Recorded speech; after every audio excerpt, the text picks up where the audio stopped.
I welcome every one of you in the mighty name of Jesus Christ. உங்கள் ஒவ்வொருவரையும் வல்லமையான இயேசு கிறிஸ்துவின் நாமத்தினாலே வரவேற்கிறோம். As you know, we are doing a series on the book of Samuel. உங்க எல்லாருக்கும் தெரிந்திருக்கிறபடி நாம் தொடர்ச்சியாக சாமுவேல் புத்தகத்திலிருந்து பார்த்து வருகிறோம். And last week we looked at Samuel chapter 1 Samuel chapter 1. போன வாரம் 1 சாமுவேல் 1ஆம் அதிகாரத்திலிருந்து நாம் பார்த்தோம். And we looked a bit into chapter 2 up to verse 11. இரண்டாம் அதிகாரம் 11ஆம் வசனம் வரை சிறிய காரியத்தை நாம் பார்த்தோம். Today we are going to focus on the remaining of 1 Samuel chapter 2. இன்றைக்கு நாம் 1 சாமுவேல் 2ஆம் அதிகாரத்திற்கு நேராக நம்முடைய கவனத்தை திருப்பி அங்கே பார்க்க போகிறோம். It starts with a very dire verse. இங்கே ஒரு வித்தியாசமாக தொடங்குகிறது. The Bible talks about something which is not really right when the verse starts. அது வேதாகமத்திலே அந்த அதிகாரம் தொடங்கும் பொழுது அது வித்தியாசமாக தொடங்குகிறது. And this is how the verse starts in 1 Samuel chapter 2 verses 12. அந்த 1 சாமுவேல் 2ஆம் அதிகாரம் 12ஆம் வசனத்திலே இவ்வாறாக அந்த வார்த்தை தொடங்குகிறது. Eli's sons were wicked men. ஏலியின் குமாரர் பேலியாளின் மக்களாய் இருந்தார்கள். Look at what a dire statement that is. இங்கே வேதாகமம் கொடுக்கிற வித்தியாசமான வார்த்தை என்ன என்று பாருங்கள். The same chapter in verse 17 says their sin was very great in the Lord's sight. அதே அதிகாரம் 17ஆம் வசனத்திலே நாம் பார்க்கலாம் அந்த வாலிபரின் பாவம் கர்த்தருடைய சந்நிதியில் மிகவும் பெரிதாய் இருந்தது. It says it was very great in the Lord's sight. அங்கே சொல்லப்படுகிறது கர்த்தருடைய சந்நிதியில் அது மிகவும் பெரியதாய் இருந்தது. So what is the problem that causes these people's sin to be so great? இங்கே அந்த ஏலியின் குமாரர் இவ்வளவு அதிகமான பாவத்தை செய்வதற்கு என்ன காரணமாக இருந்தது? What they were doing was breaking certain laws. அவர்கள் சில சட்டங்களை அவர்கள் உடைத்தார்கள். Some of the laws set out by God in the book of Leviticus. லேவியராகமம் புத்தகத்தில் ஆண்டவர் கொடுத்த சில சட்டங்கள் இருக்கிறது. Particularly in Leviticus chapter 7.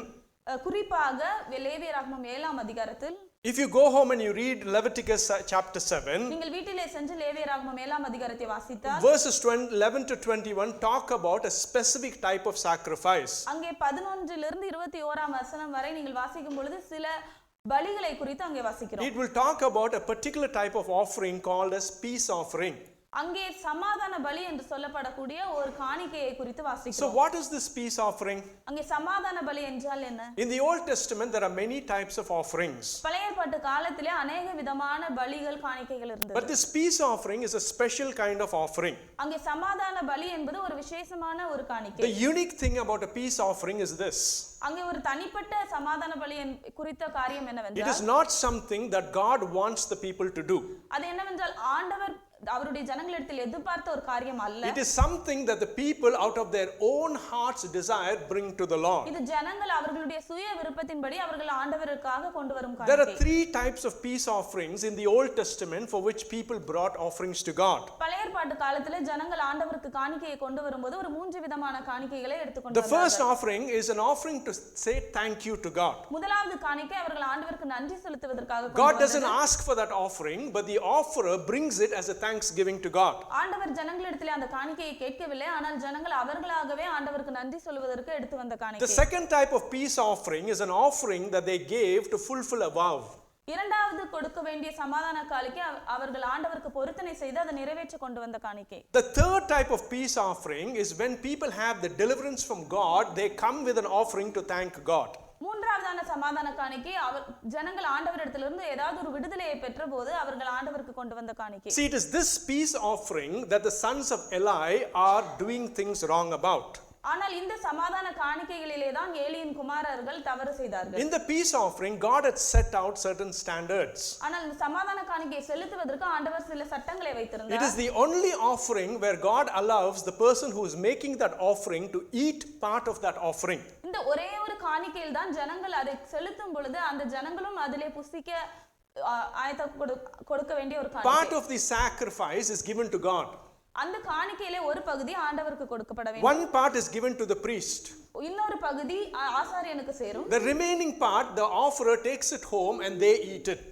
அந்த கடைசி பகுதியை கொடுத்த ஜனங்கள் அதை வீட்டுக்கு எடுத்து சென்று அவர்கள் புசிப்பார்கள். But what Eli's sons were doing in 1 Samuel chapter 2 was contrary to these guidelines. ஆனால் ஏலியின் குமாரர்கள் இந்த 1 சாமுவேல் 2ஆம் அதிகாரத்திலே செய்வது அந்த சட்டங்களை மீறிய ஒரு செயலாக இருந்தது. They were only supposed to get the right shoulder and the leg for their part of the offering. அங்கே ஆசாரியர்களுக்கு சேர வேண்டியது வலது தோள்பட்டை பகுதியும் கால் பகுதியும் சேர வேண்டும். But they were going, the Bible says into 1 Samuel chapter 2, and they were taking whatever they wanted from the people. ஆனால் ஏலியின் குமாரர்கள் இங்கே 1 சாமுவேல் 2ஆம் அதிகாரத்திலே அவர்கள் ஜனங்களிடத்தில் சென்று அவர்களுக்கு விருப்பமான காரியங்களை எடுத்துக்கொண்டார்கள். If you read through verses after verse 12, அங்கே 12ஆம் வசனத்திலிருந்து நீங்கள் வாசிக்கும் பொழுது the Bible very clearly says what they were doing. வேதாகமம் தெளிவாக சொல்கிறது அவர்கள் என்ன செய்தார்கள். The Bible says they take a 3-pronged fork. அங்கே வேதாகமம் சொல்கிறது அவர்கள் ஒரு 3 கூருள்ள ஒரு ஆயுதத்தை எடுத்துக்கொண்டு and they randomly used to put it into the boiling pot, and whatever came from it they used to take away. அவர்கள் அந்த கொப்பரையிலே அந்த 3 கூருள்ள ஆயுதத்தை குத்தி அதிலே வருகிறது எல்லாவற்றையும் எடுத்துக்கொண்டார்கள். Not only that, they were also stealing away from what the people were meant to give to God as a burnt offering. அது மட்டுமில்லாமல் அவர்கள் ஜனங்கள் தேவனுக்கு எரிபலியாக கொடுக்கிற அந்த காணிக்கையிலிருந்தும் அவர்கள் எடுத்துக்கொண்டார்கள். And God was not very happy with this. ஆண்டவர் அதன் மூலமாக சந்தோஷப்படவில்லை. The Bible also talks about them misbehaving with the women who served at the tabernacle. வேதாகமம் சொல்கிறது அவர்கள் ஆசரிப்பு கூடாரத்திலே வந்து போகிற பெண்களிடத்திலும் தவறு செய்ததாக கூறுகிறது. People who were serving, women who were serving at the gates of the tabernacle. ஆசரிப்பு கூடாரத்தின் வாசலிலே பெண்கள் தேவனுக்கு வேலை செய்து கொண்டிருந்தார்கள். As I said, this is a teaching part and a preaching part in the series. நான் ஏற்கனவே சொன்னது போல இங்கே நாம் போதனையையும் பார்க்க போகிறோம், பிரசங்கத்தையும் நீங்கள் கேட்க போகிறீர்கள். See, some interesting points for us to pick up in this particular verse is this. மிக சுவாரஸ்யமான சில காரியங்கள் நீங்கள் இந்த வசனத்திலே பார்க்க வேண்டியது என்னவென்றால், For those of you who know the story of Jephthah's daughter, எப்தாவின் குமாரத்தியை குறித்த காரியம் உங்களில் அநேகருக்கு தெரியும். it is in the book of Judges. அது நியாயாதிபதிகள் புத்தகத்தில் இருக்கிறது. The story is that a king goes to a war. அங்கே ஒரு ராஜா யுத்தத்திற்கு செல்கிறான். And he makes a vow to God saying, if I win this war, Lord, அவர் தேவனிடத்தில் ஒரு பொருத்தனை செய்கிறார். ஆண்டவரே, நான் யுத்தத்திலே ஜெயித்தால் when I go back home, நான் வீட்டிற்கு செல்லும் பொழுது whatever the first thing that comes out from the house, I will give it to you. வீட்டின் வாசலிலிருந்து எது முதலாவது வெளியே வருகிறதோ அதை நான் உமக்காக கொடுப்பேன். See, some theologians have assessed what this actually means. சில வேத ஆராய்ச்சியாளர்கள் இது என்ன எதை குறிக்கிறது என்று Some versions of our Bible translate that particular part of the Bible saying he actually sacrificed his daughter to God. சில வேதாகம மொழிபெயர்ப்புகள் இவ்வாறு கூறுகிறது அவர் தனது குமாரத்தியை ஆண்டவருக்கு பலியாக கொடுத்தார் என்று. But some theologians say he offered his daughter to serve at the temple. சில வேத மொழிபெயர்ப்பு கூறுகிறது அவர் தனது குமாரத்தியை தேவனுடைய ஆலயத்தில் வேலை செய்வதற்காக And when you give these women to serve at the temple, they continue to be virgins all their lives. இப்படிப்பட்ட பெண்கள் ஆசரிப்பு கூடாரத்தில் வேலைக்கு வரும் பொழுது அவர்கள் கன்னிகையாகவே தங்கள் வாழ்நாள் முழுவதும் சேவை செய்தார்கள். But what was Eli's sons doing? ஆனால் இங்கே ஏலியின் குமாரர்கள் என்ன செய்தார்கள்? The Bible says that these sons were sleeping with these women. ஆனால் வேதாகமம் சொல்கிறது அவர்கள் அந்த பெண்களோடு படுத்தார்கள் என்று. Dire circumstance. அங்கே ஒரு தவறான காரியத்தை நாம் பார்க்கிறோம். It is totally an offensive circumstance that is going on. அது ஒரு குற்றமான காரியம் இங்கே நடக்கிறதை நாம் பார்க்கலாம். The priest and the son stealing from the people. அங்கே ஆசாரியரும் அவருடைய குமாரரும் ஜனங்களிடத்திலிருந்து doing things contrary to God. இவையெல்லாம் ஆண்டவருடைய செயல்களுக்கு விரோதமாக இருக்கிறது. If you park that for a second, நீங்கள் அதிலே பார்க்கும் பொழுது, and if you see what it is I can learn from these dire circumstances, இதில இப்படிப்பட்ட குற்றமான இந்த காரியத்திலிருந்து நாம் எதை கற்றுக்கொள்ள போகிறோம்? even in our daily lives, நம்மளுடைய தினசரி வாழ்க்கையில், though we live true Christian lives, நாம் இரண்டு விதமான கிறிஸ்தவ வாழ்க்கை வாழ்ந்தாலும் sometimes we find ourselves in the midst of people who are not doing the right things in the eyes of God. சில நேரங்களில் ஆண்டவருடைய பார்வைக்கு பிரியமில்லாத காரியங்களை செய்கிற ஜனங்களின் மத்தியிலே நாம் வாழ்கிறோம். It may be in our places of work, நம்மளுடைய வேலை ஸ்தலத்தில் இருக்கலாம், it may be in our friend circle. நம்மளுடைய நண்பர்களின் வட்டாரத்தில் இருக்கலாம். We see people not doing what they are supposed to do. நாம் ஜனங்களை பார்க்கிறோம், அவர்கள் என்ன செய்ய வேண்டுமோ அதை செய்யாதிருக்கிறார்கள். Perhaps in your place of work, சில நேரங்களில் உங்களுடைய வேலை ஸ்தலமாக your very own boss who's in a position of responsibility, உங்களுக்கு தலைவராக இருக்கக்கூடியவர்கள் அவர்கள் அநேக மதிப்பு உடையவர்களாக when இருக்கிறார்கள். they have to give you a promotion, அவர்கள் உங்களுக்கு ஒரு உயர்வை கொடுக்க வேண்டிய நேரத்தில் they bypass you. ஆனால் அவர்கள் அதை கொடுக்காமல் போகிறார்கள். Because you are a faithful child of God, you go to God and you cry out to him. நீங்கள் ஆண்டவருடைய உண்மையான பிள்ளையாக இருக்கிறபடியால் நீங்கள் தேவ சமூகத்தில் சென்று அழுது Or ஜெபிக்கிறீர்கள். maybe one of your relatives, your is breaking your heart. ஒருவேளை உங்களுடைய உறவினரில் ஒருவர் உங்களுடைய இருதயத்தை உடைக்கலாம். You are many times in such circumstances where things around you are not right before God's eyes. ஆனால் அப்படிப்பட்ட சூழ்நிலைகளில் உங்களை சுற்றி இருக்கிற காரியங்கள் தேவனுடைய பார்வைக்கு முன்பாக அது பொல்லாததாக இருக்கலாம். In these times we go to God. இப்படிப்பட்ட சமயத்தில் நாம் and தேவனிடத்தில் we cry out to him ஆண்டவரை நோக்கி அழுகிறோம். and we says, Lord, why, Lord, am I in this situation? ஆண்டவரிடத்தில் ஆண்டவரே ஏன் நான் இந்த சூழ்நிலையில் இருக்கிறேன் என்று கேட்கிறோம். Think about the people who are making those offerings in the time of Eli. அங்க ஏலியின் காலத்தில் இருந்த ஜனங்கள் தேவனிடத்தில் வந்து காணிக்கை செலுத்துவதை They are யோசித்து bringing this offering to say thanksgiving to God, அவர்கள் ஆண்டவருக்கு நன்றி செலுத்தும் விதமாக அந்த காணிக்கையை கொண்டு to bring an வருகிறார்கள். offering to honor God as a vow, அவர்கள் தேவனை கனப்படுத்துவதற்காக அந்த காணிக்கையை to bring கொண்டு an வருகிறார்கள். offering to say, God, thank you for delivering me. ஆண்டவருக்கு அந்த காணிக்கையை கொண்டு வரும்பொழுது ஆண்டவரே என்னை விடுவித்ததற்காக நன்றி என்று But the சொல்லி very கொண்டிருக்கிறார்கள். people who are responsible for the tabernacle were stealing that offering.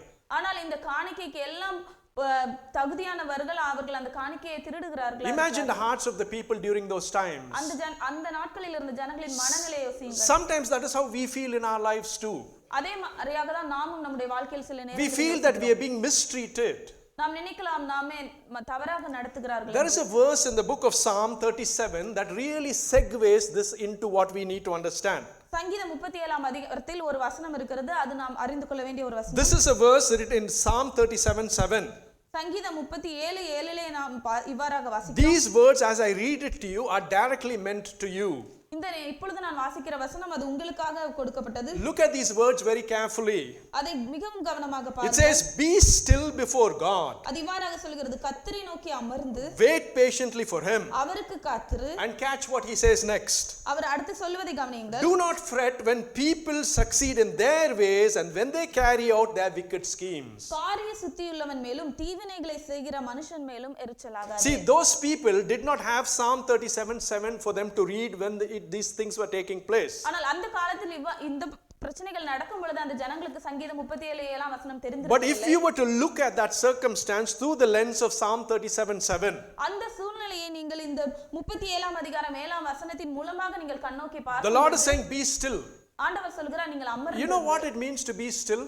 உங்களுக்கு அமர்ந்திருக்கிறது என்றால் Sometimes it is, don't do anything, just hold on.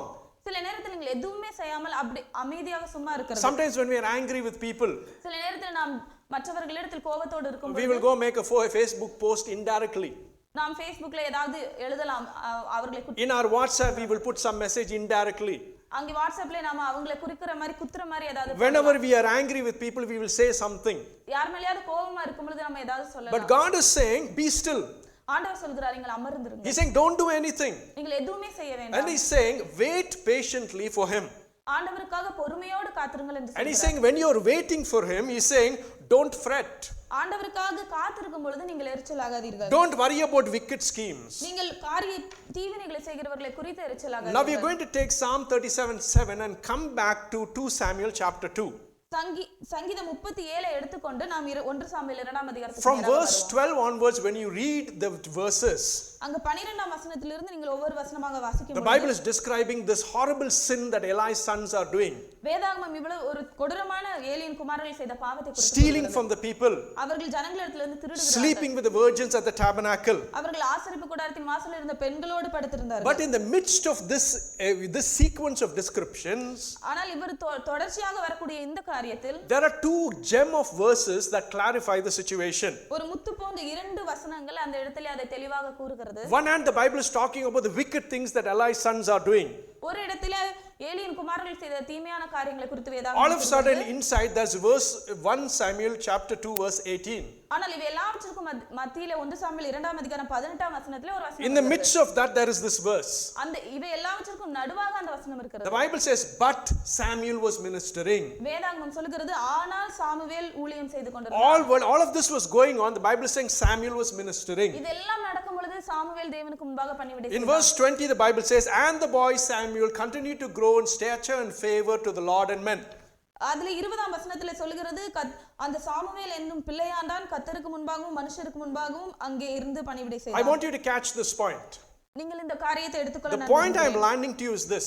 உங்களுக்கு நான் சொல்ல வருகிற காரியம் Horrible things are going around people. இப்படிப்பட்ட காரியங்கள் எல்லாம் ஜனங்களின் மத்தியில் நடக்கும். But God is doing something in the midst of that situation.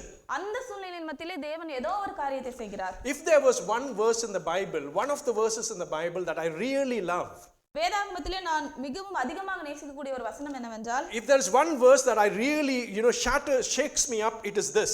ஒரு வசனம் என்னை மிகவும் அதிகமாக அசைக்கும் என்றால் அது இந்த வசனம். Galatians chapter 4 verse 4 in the English Bible and verse 5 in the Tamil Bibles. கலாத்தியர் 4ஆம் அதிகாரம் 4ஆம் வசனம் ஆங்கில வேதாகமத்தில், 5ஆம் வசனம் Tamil In that verse there are few words which are spectacular. அந்த வசனத்திலே ஒரு சில வார்த்தைகள் மிகவும் நல்ல வார்த்தைகள். The Bible says when the set time had fully come. அங்கே வேதாகமம் சொல்கிறது காலம் நிறைவேறின போது. When the set time had fully come. காலம் நிறைவேறின போது. The book of Galatians is talking about the Savior's birth. கலாத்தியர் புத்தகம் இரட்சகராகிய இயேசுவின் பிறப்பை குறித்து கூறுகிறது. It says when the set time had come. அங்கே காலம் நிறைவேறின போது. See, if you take those few words and you look at it this way. அந்த சில வார்த்தைகளை எடுத்துக்கொண்டு நீங்கள் இவ்வாறாக பார்க்கும் பொழுது, right from the Genesis to the New Testament. ஆதியாகமம் 2ஆம் அதிகாரத்திலிருந்து புதிய ஏற்பாடு வரை prophecy after prophecy after prophecy of the coming Messiah. ஒவ்வொரு தீர்க்கதரிசனமாக தொடர்ச்சியாக நாம் பார்க்கும் பொழுது எல்லாம் வரப்போகிற மேசியாவை குறித்து கூறுகிறது. Many years passed by. பல வருடங்கள் கடந்தன. But then when the set time had come, ஆனால் அந்த காலம் நிறைவேறின பொழுது, the Bible says God sent his son into the world. வேதாகமம் சொல்கிறது தேவன் தமது குமாரனை இந்த உலகத்திற்கு See, what happens when the set time comes is so remarkable. அங்கே காலம் நிறைவேறின பொழுது என்ன நடக்கிறது? If you look at the birth of Jesus, நீங்கள் இயேசுவின் பிறப்பை பார்க்கும் பொழுது something remarkable happens there. ஒரு முக்கியமான ஒரு காரியம் அங்கே நடக்கிறது. If you look at the birth of Jesus Christ, நீங்கள் இயேசுவின் பிறப்பை பார்க்கும் பொழுது some of us may think God got that time wrong. சில நேரத்திலே நீங்கள் நினைக்கலாம் அந்த நேரம் சரியான நேரம் அல்ல. God got the time wrong. தேவன் அந்த காலத்தை தவறாக because it looks like these two people were not married but Mary has a child. அங்கே மரியாள் திருமணமாகவில்லை, ஆனால் மரியாளுக்கு குழந்தை பிறந்தது. If you look at it, we'll wonder, God, did you get this timing right? ஆண்டவரே இந்த காலத்தை நீர் சரியான காலமா அது என்று. And if you look at Elizabeth, the same thing looks like they were so old and God got that timing wrong. Elizabeth மிகவும் வயதான காலத்திலே ஒரு குழந்தையை பெறுகிறாள், ஆனால் நாம் நினைக்கலாம் அதுவும் அந்த நேரம் சரியில்லை. Two children being born into the world. ரெண்டு குழந்தைகள் இந்த உலகத்திலே both the timing seem to be wrong. ரெண்டு நேரமும் சரியான நேரமாக இல்லை. One is too early. ஒரு மிகவும் சீக்கிரமாக குழந்தை பிறக்கிறது. One is too late. ஒருத்தங்களுக்கு ரொம்ப we look at it and say, God, you've got this time wrong. நம்ம ஆண்டவரை நோக்கி பார்க்கலாம், ஆண்டவரே இந்த நேரம் உங்களுக்கு சரியாக இல்லை. But the truth is, ஆனால் உண்மை என்னவென்றால் God is never too early and God is never too late. ஆனால் ஆண்டவர் அவருடைய காலத்திலே எப்பொழுதும் அவர் சீக்கிரமாகவோ லேட்டாகவோ இல்லை. God is always right on time. ஆண்டவர் எப்பொழுதுமே சரியான நேரத்தில் வருகிறார். The point I want you to take away is this. நீங்கள் எடுத்துக்கொள்ள வேண்டிய காரியம் என்னவென்றால், it's not about your timing. இது உங்களுடைய நேரத்தை குறித்து. It is all about God's timing. எல்லாமே ஆண்டவருடைய காலத்தை பொறுத்தது. So what is this Bible teaching us when we talk about this timing? ஆனால் வேதாகமம் இந்த காலங்களை குறித்து சொல்லும் பொழுது என்ன சொல்கிறது? The Bible is teaching us to wait for God. வேதாகமம் சொல்கிறது நாம் ஆண்டவருக்காக காத்திருக்க வேண்டும். In the book of Samuel chapter 2, this people might have been complaining to God. 1 Samuel 2ஆம் அதிகாரத்திலே பார்க்கலாம், ஜனங்கள் ஆண்டவரை நோக்கி அவர்கள் முறையிடுகிறார்கள். They may have cried out and say, why are these people stealing for these offerings? அவர்கள் ஒருவேளை ஆண்டவரை நோக்கி அழுது கூறலாம், ஆண்டவரே இந்த ஜனங்கள் எங்களுடைய காணிக்கைகளை திருடிக் கொள்கிறார்கள். There was no king at that time for them to go and complain to the king. அந்த நாட்களில் ராஜா இல்லை அவர்கள் போய் முறையிடுவதற்கு. People were finding totally unruled. அந்த மக்களுக்கு அவர்களை ஆளுகை செய்கிறவர்கள் சரியாக செய்யவில்லை. People were wondering, why is this happening in the temple of God? தேவனுடைய ஆலயத்திலேயே இவ்வாறாக நடக்கிறது என்று ஜனங்கள் நினைக்கிறார்கள். But God was working all along the while. ஆனால் ஆண்டவர் எல்லாவற்றிலும் அவர் வேலை செய்து கொண்டுதான் இருந்தார். Sometimes in our lives we are impatient with God. சில நேரங்களிலே நம்முடைய வாழ்க்கையில் நாம் ஆண்டவரிடத்தில் பொறுமை இழந்தவர்களாய் காணப்படுகிறோம். We do not want to wait for him. நாம் ஆண்டவருக்காக காத்திருக்க விரும்பவில்லை. We complain all the while to him. நாம் ஆண்டவரை நோக்கி முறையிடுகிறவர்களாகவே இருக்கிறோம். In the same book of Galatians, அதே கலாத்தியர் புத்தகத்தில் there is another part of the Bible that many of us know very well. நம்ம அனைவருக்கும் தெரிந்த மற்ற ஒரு காரியம் இருக்கிறது. 5:22. 5:22. It talks about the fruit of the spirit. அது ஆவியின் கனிகளை குறித்து And one of the fruit of the spirit is patience. அதிலே பொறுமை என்பது ஆவியின் கனி. Patience is a fruit of the spirit. நீடிய பொறுமை ஆவியின் கனியில் ஒன்று. When you look at what the psalmist David says in chapter 37, he says, wait for the Lord. அங்கே 37ஆம் சங்கீதத்திலே தாவீது சொல்கிறான், ஆண்டவருக்காக காத்திரு. In the New Testament, the Bible says patience is something that is a fruit of the spirit. புதிய ஏற்பாட்டிலே நாம் பார்க்கிறோம் நீடிய பொறுமை என்பது ஒரு ஆவியின் கனி. My brother and sister in Christ, கிறிஸ்துவுக்குள் பிரியமான சகோதர சகோதரிகளே, many times in our lives, நம்முடைய வாழ்க்கையில் अनेक நேரத்தில் God has reasons for why he keeps you waiting. ஆண்டவர் உங்களை காத்திருப்ப வைப்பதற்காக ஒரு காரணம் உண்டு. Sometimes God keeps people waiting because he uses that as a tool. சில நேரங்களில் ஆண்டவர் ஜனங்களை காத்திருக்க வைக்கிறார், ஏனென்றால் அதை அவர் ஒரு கருவியாக Through பயன்படுத்துகிறார். waiting, God refines people. காத்திருப்பின் மூலமாக அவர் ஜனங்களை சுத்திகரிக்கிறார். If you look at all the characters, most of the characters in the Bible, they all were kept waiting. வேதாகமத்திலே அநேக நபர்களை நாம் பார்க்கும் பொழுது அவர்கள் எல்லாம் ஆண்டவருக்காக காத்திருந்ததை பார்க்கலாம். Noah, Abraham, Moses, Noah, Abraham, Moses, Joseph, Daniel, David. யோசேப்பு, தானியேல், தாவீது. All of these people had a season of waiting in their lives. இந்த ஜனங்கள் எல்லாரும் அவர்களுடைய வாழ்க்கையின் சில காலகட்டத்திலே But the காத்திருந்தார்கள். point is this, my brothers and sisters in Christ. இங்கே நான் சொல்ல வருகிற காரியம் என்னவென்றால் சகோதர சகோதரிகளே, When I was friendly with my wife, நான் என்னுடைய மனைவியோடு நான் நட்பாக இருக்கும் பொழுது I will be waiting for her in Paris Corner High Court. நாம் அந்த பாரிஸ் கார்னர்ல ஹை கோர்ட்ல நான் வந்து வெயிட் பண்ணிட்டு She இருக்கேன். will finish teaching in the university, and then we will both go out together in the evenings. அவர்கள் அங்கே தன்னுடைய கல்லூரியிலே போதகத்தை எல்லாம் முடித்துவிட்டு சாயங்கால வேளையில வருவார்கள். Sometimes she will be on time.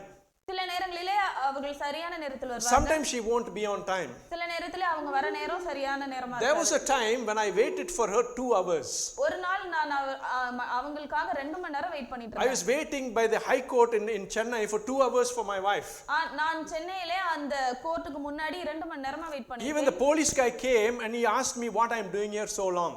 அங்கே உள்ள அந்த போலீஸ் மனிதன் அவர் வந்து நீங்க இவ்ளோ நேரமா இங்க என்ன பண்றீங்கன்னு The கேக்குறாரு. point is that I know my wife will come, so I was waiting for her. நான் சொல்ல வர்றது என்னென்றால் என்னுடைய மனைவி அங்க வருவாள் என்று எனக்கு தெரியும், அதனால நான் அங்கே காத்திருந்தேன். So even if it was 2 hours, I was still waiting for her. அதனால அது 2 மணி நேரம் ஆனாலும் நான் அங்கே அவளுக்காக காத்திருந்தேன். The point is, you're waiting on the Lord நான் சொல்ல வருவது என்னவென்றால் நீங்கள் ஆண்டவருக்காக காத்திருக்கிறீர்கள். depends on how much you trust him. இது வந்து நீங்கள் எவ்வளவு ஆண்டவரை நம்புகிறீர்கள் என்பதை பொறுத்தது. When you're waiting for someone, it depends on how much you're trusting him. நீங்க ஒருவருக்காக காத்திருக்கும் பொழுது நீங்கள் அந்த நபரை எவ்வளவு நம்புகிறீர்களோ அதை பொறுத்து In our personal lives, நம்மளுடைய தனிப்பட்ட if வாழ்க்கையில் you look at the very best friends we have, நீங்கள் உங்களுடைய சிறந்த ஒரு நண்பரை நீங்கள் பார்க்கும் பொழுது we decided they are good and best friends based on certain incidents. நீங்கள் அது என்னுடைய சிறந்த நண்பர் என்று நீங்கள் சொல்ல முடியும் என்றால் அவங்க சில காரியங்களை உங்களுக்கு செஞ்சிருக்கிறாங்க. Most of the time we will see that these people stood for us at difficult times. சில நேரத்துல நீங்க யோசிக்க முடியும் அந்த நண்பர்கள் உங்களுக்காக கஷ்டமான நேரத்துல உங்களுக்காக நின்றுப்பாங்க. During our toughest battle, they were right beside us. உங்களுக்கு கடினமான சூழ்நிலையின் யுத்தத்திலே அவர்கள் உங்களுக்காக நின்றுப்பாங்க. In the same way, when you wait for God, you are building a relationship with God. அதே போலவே நீங்கள் ஆண்டவருக்காக காத்திருக்கும் பொழுது நீங்கள் அவரோடு கூட ஒரு உறவை நீங்கள் உருவாக்குகிறீர்கள். When we trust God, we set aside all of our worries and troubles. நீங்கள் ஆண்டவரை நம்பும் பொழுது உங்களுடைய எல்லா கவலைகளையும் விட்டு விடுகிறீர்கள். That is why the book of Psalm 27:14 says, அதனால தான் நம் சங்கீதம் 27ஆம் அதிகாரம் 14ஆம் வசனத்திலே வாசிக்கிறோம். wait for the Lord. கர்த்தருக்காக காத்திரு. Be strong. உன் இருதயத்தை அவர் ஸ்திரப்படுத்துவார். Take heart. திடமனதா இருந்து Wait for the Lord. கர்த்தருக்காக காத்திரு. Going back to the book of 2 Samuel chapter 2. 2 Samuel 2ஆம் அதிகாரத்திற்கு நேராக It appeared that God was not in the situation. அங்கே ஆண்டவர் அந்த சூழ்நிலையில் இல்லாதது போல இருக்கிறது. The very priests who were meant to serve God were cheating God. அங்கே ஆசாரியன் ஆண்டவரிடத்தில் சேவை செய்கிறவர் அவர் ஆண்டவரை ஏமாற்றுகிறார். People who came to the temple were disappointed. அங்கே ஆலயத்திற்கு வருகிற ஜனங்கள் எல்லாரும் அவர்கள் மனசோர்வடைந்து They விட்டார்கள். were wondering, we come here to worship God, but this situation here is not right. ஆனால் அவர்கள் நாம் ஆண்டவரை ஆராதிக்க வந்திருக்கிறோம், ஆனால் இங்கே சூழ்நிலை சரியாக இல்லை. But God was working in the background. ஆனால் ஆண்டவர் அதன் பின்னணியிலே வேலை செய்து He was கொண்டிருக்கிறார். slowly working in the background. அவர் மெதுவாக அதன் பின்னணியில் வேலை செய்து கொண்டிருக்கிறார். If you read towards the end of 1 Samuel 2 chapter 2, 1 Samuel 2ஆம் அதிகாரம் அதன் கடைசியாக நீங்கள் வாசிக்கும் this is what God does. இவ்வாறு ஆண்டவர் அங்கே It செய்கிறார். starts in verse 27. அங்கே 27ஆம் வசனத்தில் இவ்வாறாக ஆரம்பிக்கிறது. God had waited and waited and waited and given many opportunities to Eli and his sons. அங்கே ஆண்டவர் ஏலியின் குமாரருக்கு பல விதமாக அவர் காத்திருந்து அவர்களுக்கு अनेक வாய்ப்புகளை கொடுக்கிறார். See, the reason Eli and his sons are serving as priests in the temple of God is because of this. அங்கே ஏலியின் குமாரர்கள் தேவ சமூகத்திலே அவருக்காக சேவை செய்வதற்கு காரணம் என்னவென்றால் Because he had given a promise to Moses that this tribe will serve him as priest in the temple. ஏனென்றால் ஆண்டவர் மோசே இடத்திலே ஒரு வாக்கு கொடுத்து விட்டார், இந்த சந்ததி ஆலய ஆசரிப்பு கூடாரத்தின் வேலையை சந்ததி சந்ததியாக செய்வார்கள். God gave them so many opportunities. ஆண்டவர் அவர்களுக்கு பல வாய்ப்புகளை But கொடுத்தார். then God runs out of his patience. ஆனால் ஆண்டவர் அவரது பொறுமையை இழந்து விட்டார். And look what God does. இங்கே ஆண்டவர் என்ன செய்கிறார்? Verse 27. 27ஆம் வசனம். Now a man of God came to Eli and said to him, தேவனுடைய மனுஷன் ஒருவன் ஏலியின் இடத்தில் வந்து this is what the Lord says. கர்த்தர் உரைக்கிறது என்னவென்றால், Did I not clearly reveal myself to your father's house?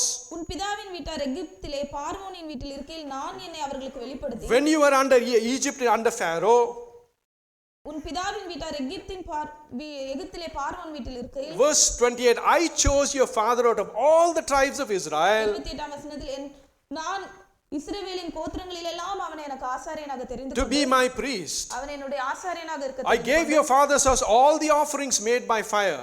உன் பிதாவின் வீட்டாருக்கு இஸ்ரவேல் புத்திரருடைய தகன பலிகளை எல்லாம் கொடுக்கவில்லையா? And in verse 29 he asks a question. அங்க 21ஆம் வசனத்திலே ஆண்டவர் ஒரு கேள்வி Why do you scorn my sacrifice? நீ என்னுடைய காணிக்கையை ஏன் மதிக்கவில்லை? Why do you not do what I prescribed you to do?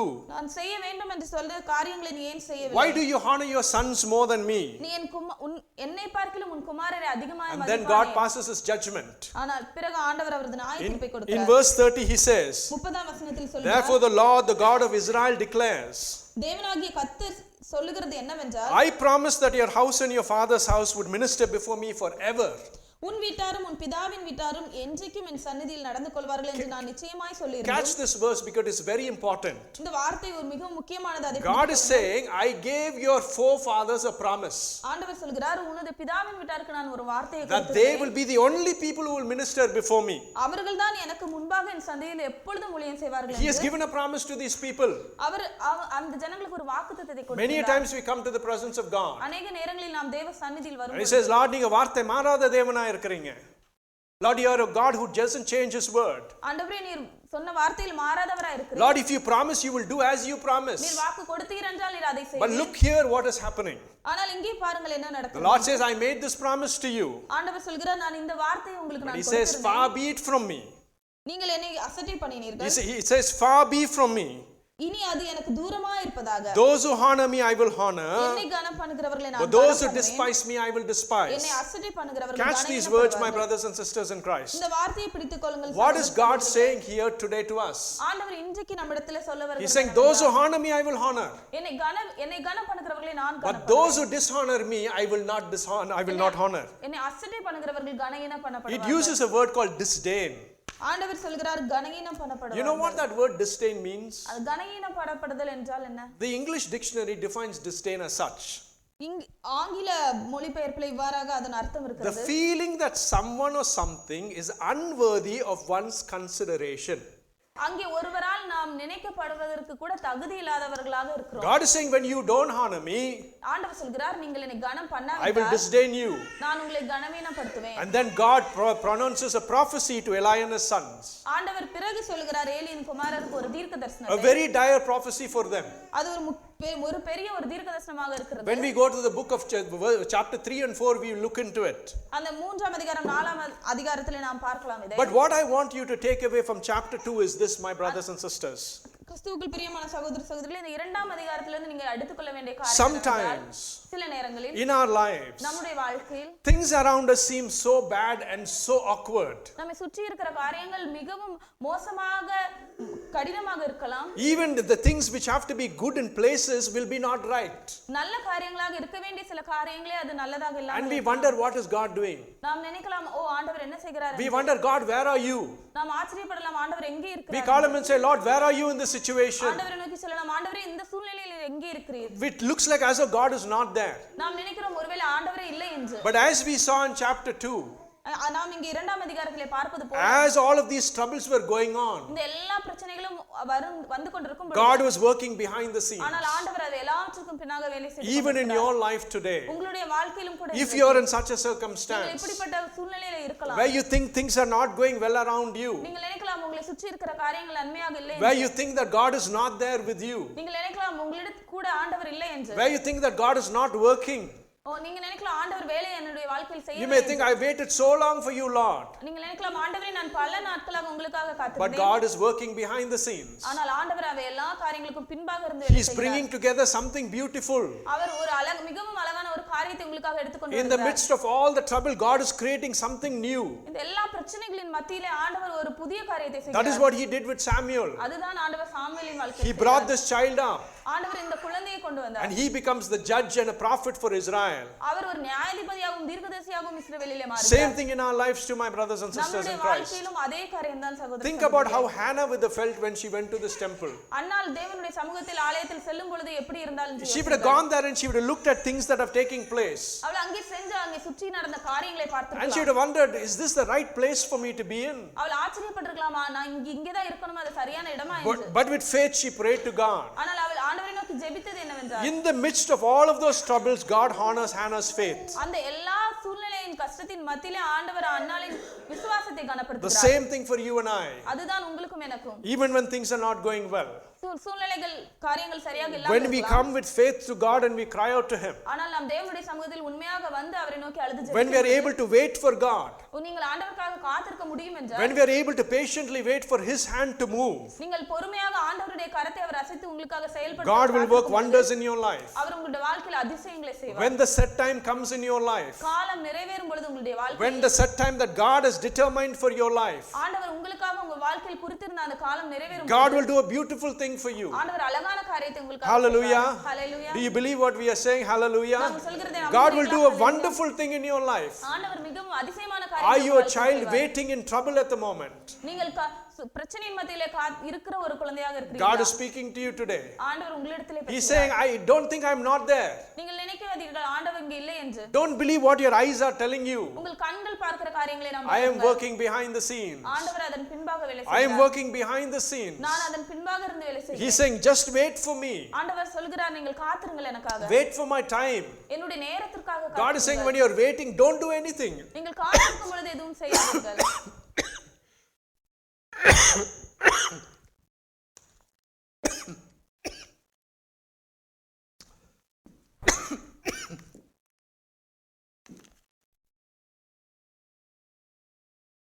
Mighty Jesus.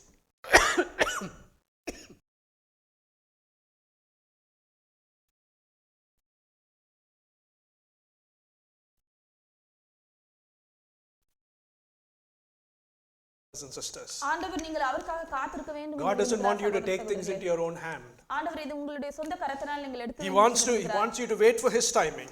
அவர் நீங்கள் அவருடைய நேரத்திற்காக காத்திருக்க வேண்டும் என்று விரும்புகிறார். Psalms 37:7 uses certain key words. சங்கீதம் 37 அதிகாரம் It சில says, காரியங்களை உபயோகப்படுத்துகிறது. It says, wait patiently for God. அது சொல்கிறது ஆண்டவருக்காக பொறுமையாக It காத்திருங்கள். uses the word wait patiently for Him. அது இந்த வார்த்தையை உபயோகப்படுத்துகிறது. And it also says, do not, காத்திருங்கள். and it says, do not fret. நீங்கள் பயப்பட வேண்டாம். It says, do not fret. நீங்கள் பயப்பட வேண்டாம். It says, do not fret. Parallel sister, 37:7.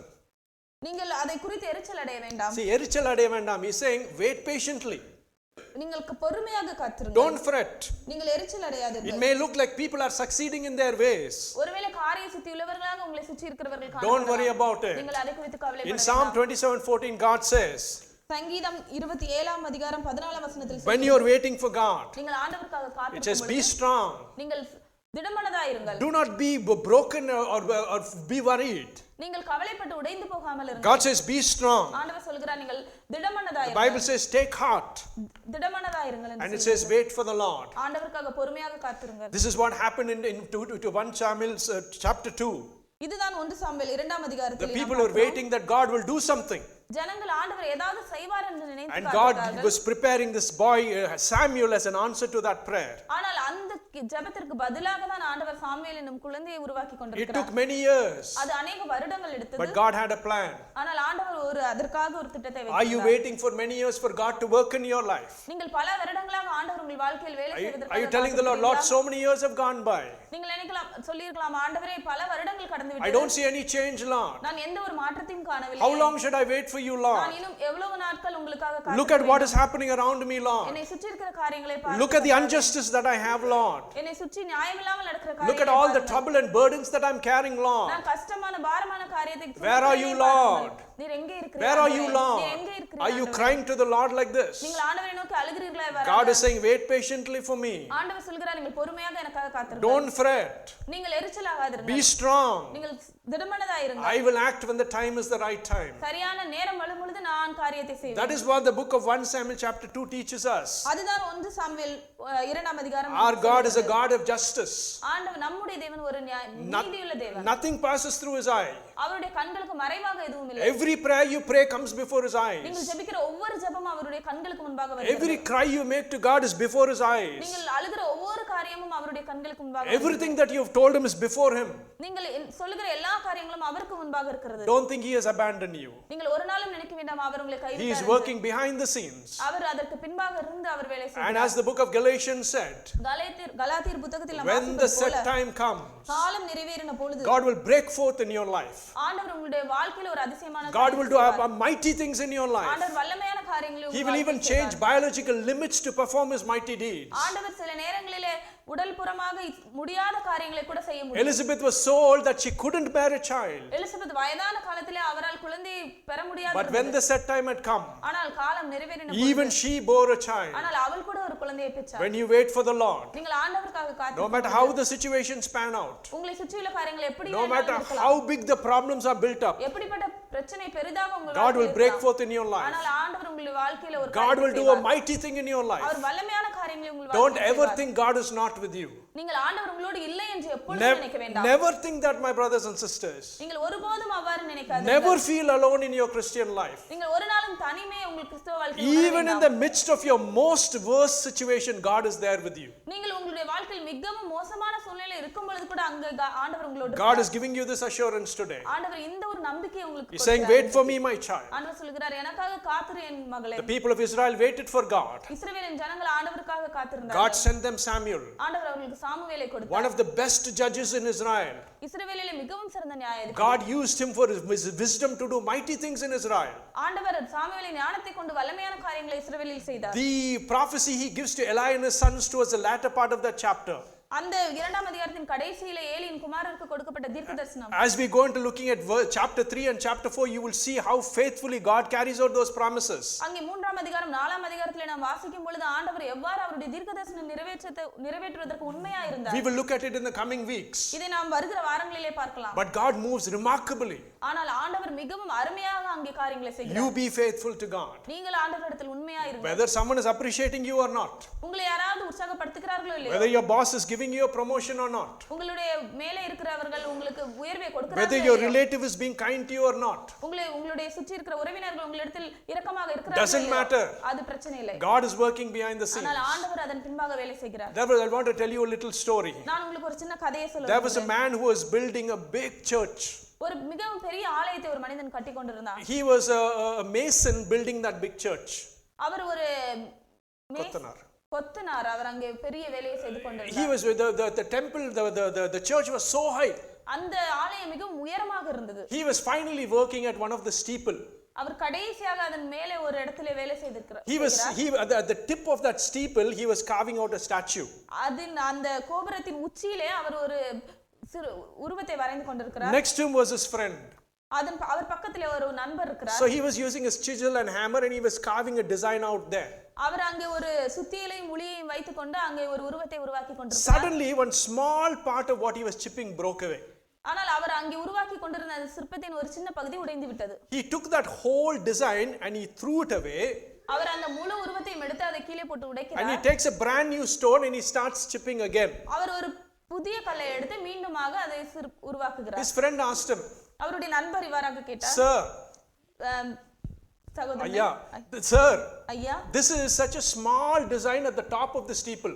ஒரு சின்ன நீங்க அந்த உச்சியில வைக்கக்கூடிய ஒரு சின்ன உருவம் இது. Small design. ஒரு சின்ன உருவம். If someone stands in the ground there, we won't even be able to see it. இங்கே கீழே இருந்து யாராவது ஒருவர் அந்த மேலே நோக்கி பார்க்கும் பொழுது அவர்களால் அதை பார்க்க முடியாது. There was only a small chip in that.